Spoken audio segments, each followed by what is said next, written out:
역대상 16장 7절.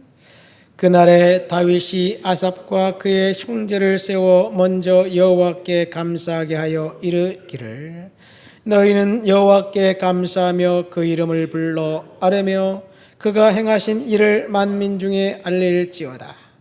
그에게 노래하며 그를 찬양하고 그의 모든 기사를 전할지어다. 그의 성호를 자랑하라. 여호와를 구하는 자마다 마음이 즐거울지로다. 여호와와 그의 능력을 구할지어다. 항상 그의 얼굴을 찾을지어다. 그의 종 이스라엘의 후손 곧 택하신 야곱의 자손 너희는 그의 행하신 기사와 그의 이적과 그의 입의 법도를 기억할지어다. 그는 여호와 우리 하나님이시라. 그의 법도가 온 땅에 있도다. 아멘. 본문은 다윗이 아삽과 그의 자손들을 불러서 하나님께 감사 찬양을 하라고 이 명령한 명령이고, 아삽과 그의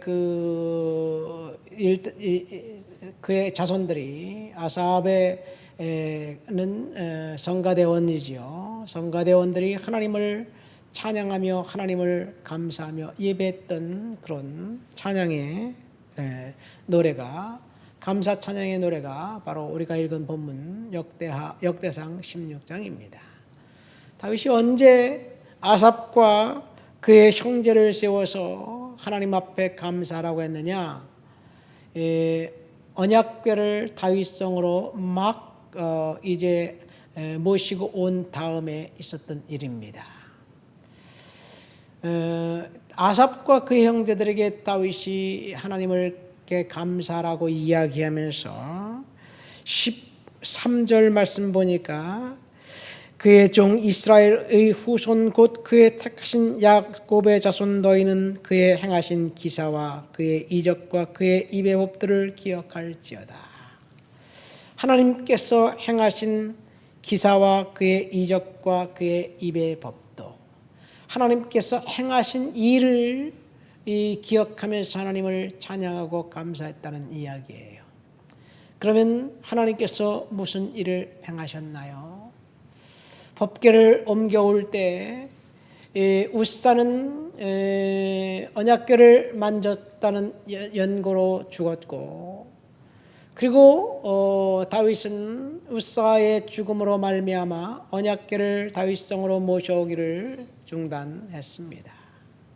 얼떨결에 언약궤는 오벳 에돔이라는 사람의 집에 갔지요. 오벳 에돔의 집에 석 달이 있었는데, 오벳 에돔의 그 집에 하나님께서 놀라운 은혜와 축복을 주셨다. 오벳 에돔의 놀랍게 축복받았다는 소식이 다윗에게 들리자 다윗이 다시 이제 언약궤를 메고 오라고 사람들을 보냅니다.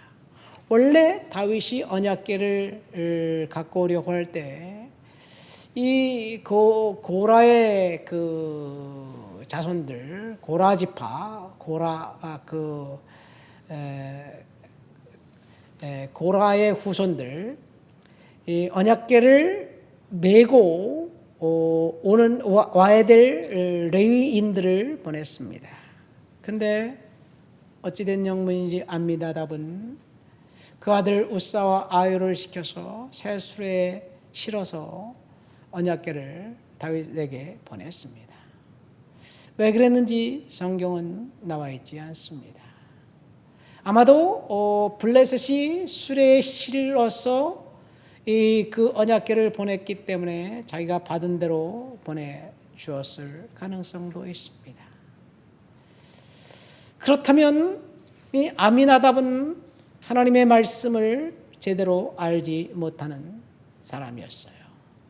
언약궤는 반드시 4명이 이제 그 고리에 채를 껴서 4명이 마치 그 짐을 옮기듯이 언약궤를 어깨에 메고 운반해야만 했습니다. 그런데 아미나답은 언약궤를 관리하고 감독하고 운반하는 그 직임을 맡은 레위인이었어요. 그런데 그는 하나님의 말씀을 따르지 않고 수레시로 보냈습니다. 그 이유는 아마도 언약궤가 굉장히 자기 집에 있을 때 부담이 되었던 것 같아요. 다윗이 언약궤를 찾아간다 그러니까 빨리 보내려고 수레에 실어서 그 아들 2명을 시켜서 앞뒤로 수레를 몰고 가게 하지 않았을까 이렇게 생각이 됩니다. 아미나답의 집에 언약궤가 있었는데 그 집에 아무런 일도 없었습니다.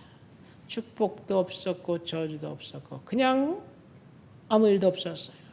오히려 아미나답은 귀찮기만 했는 것 같습니다. 그래서 그 아들 우사가 소들이 뛰면서 언약궤가 떨어지려고 할 때 그거 떨어지지 않게 손으로 잡았다가 그 자리에서 죽었습니다. 즉사했습니다. 그리고 그 언약궤는 오베데돔의 집에 가서 거기 있는 동안 하나님이 오베데돔을 놀랍게 복 주셨어요. 아마도 오베데돔이 복받은 이유는 언약궤가 하나님의 임재의 상징이라는 그 사실을 알고 언약궤 앞에서 덩실덩실 춤을 추면서 하나님을 예배하고 찬양했기 때문에 그러지 않았는가 생각됩니다. 그래서 오베데돔은 언약궤를 얼떨결에 자기 집에 모셔놓고 하나님을 예배하면서 복을 받아요. 그리고 언약궤가 다윗성으로 옮기고 난 다음에 오베데돔은 언약궤를 지키는 그 다윗의 장막에 문지기 역할을 하면서 언약궤를 영원히 근접한 거리에서 모시면서 하나님을 예배했던 사람이 바로 오베데돔입니다. 그러니까 오베데돔이 복받았다는 이야기만 나오고 왜 복받았는지는 나오지 않아요. 근데 저 뒤에 보면 다윗이 언약궤를 이 다윗의 사람들의 이름이 나올 때 오베데돔의 이름이 한 번 더 나오는데 언약궤를 지키는 문지기 역할을 했다는 것. 그로 미뤄볼 때 오베데돔은 언약궤를 따라다니면서 그의 삶의 중심에 언약궤가 있었다는 것. 그래서 그는 복받았습니다. 지금 다윗이 하나님께서 하신 일을 기억하라는 말이 아마 그것이 아닌가 생각됩니다. 여러분 오벳에돔이 복받고 우사가 저주받은 거 그거 지식적으로 아는 것 우리들에게 전혀 도움이 되지 않습니다. 중요한 것은 우리가 지금 하나님 앞에 어떠한 삶의 태도로 신앙생활하면서 어떤 삶의 태도로 일상을 살아가느냐 이것이 문제입니다. 아미나답처럼 언약궤가 자기 집에 있음에도 불구하고 전혀 감동이 없는 신앙인이 우리의 모습일 수도 있습니다. 우사처럼 하나님의 말씀을 무시하고 그냥 함부로 언약궤를 만졌다가 저주받는 그런 불행을 겪을 수도 있습니다. 그러나 그래서는 안 되겠죠. 오베데돔처럼 언약궤를 중심으로 우리의 삶이 작동할 때 언약궤는 하나님입니다. 하나님을 중심으로 우리가 살 때 우리가 하나님께서 놀랍게 복 주실 줄 믿습니다. 10절 말씀에 보니까 그의 성호를 자랑하라 여호와를 구하는 자마다 마음이 즐거울지어다. 그래서 그의 성호를 자랑하라. 성호가 뭐냐면 하나님의 이름이에요. 하나님의 이름을 날마다 자랑하면 저와 여러분들 여호와와 그의 능력을 구할지어다. 하나님 앞에 능력을 구하는 저와 여러분들 그에게 노래하며 그를 찬양할지어다. 하나님을 찬양하고 노래하는 저와 여러분들 하나님께서 반드시 복 주시고 은혜 주실 줄 믿습니다. 다윗은 언약궤를 모시고 와서 다윗의 장막 특별히 만든 장막에 언약궤를 모셔놓고 여기 보면 아삽과 그의 형제들에게 찬양하라 그랬잖아요. 아삽과 그의 형제들을 성가대원으로 이제 그 임명해서 조직적으로 하나님을 찬양하고 예배하는 감사와 찬양의 예배를 날마다 드렸던 것 같습니다. 이렇게 하나님께 예배를 드리다가 다윗이 이것 가지고 조금 부족하다. 그래서 나단 선지자에게 하나님의 언약궤를 영원히 안치할 수 있는 성전을 만들어서 복원하겠다. 그런 기특한 생각을 하고, 그리고 나단 선지자에게 이야기하자 나단 선지자가 흔쾌히 오케이 하면서 하나님의 마음을 전합니다. 다윗이 언약궤를 영원한 중앙성소를 만들어 성전을 만들어 거기에 안치하고 하나님을 온전히 예배하겠다고 다윗이 결단했을 때 하나님이 다윗과 언약을 하는데 이것이 다윗의 언약이에요. 너의 허리에서 메시아가 날 것이다. 너의 자손들이 영원히 이스라엘의 왕이 되게 할 것이다. 그런 약속을 했습니다.